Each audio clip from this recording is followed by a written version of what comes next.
Hello viewers, welcome to RReduVids. The creative phase of design thinking process is ideate phase. During this particular phase, the focus is on quantity and not the quality of idea generation. This is the divergence phase of design thinking, as this particular phase allows the participants to flush out more and more ideas.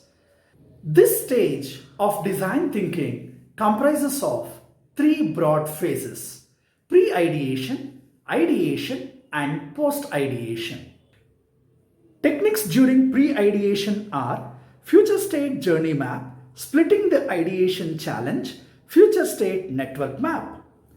Techniques during ideation are brainstorming types, Crazy 8, Lotus Blossom, 6 Thinking Hats, Imagination, 25 by 10 Crowdsourcing, Body Storming, Analogies and Associations, 10 plus 10, 6, 8, 5, Anti-Problem, S and 3, 12, 3 Brainstorming.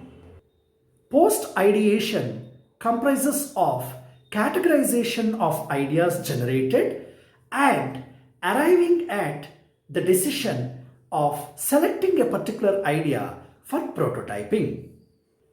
The tools for this phase are visualize the oat, buy me a feature, physical commitment, difficulty and importance matrix, gut check. Thank you viewers for watching RReduVids. For more such material, I request you to please like, share and subscribe to RReduVids. Namaste.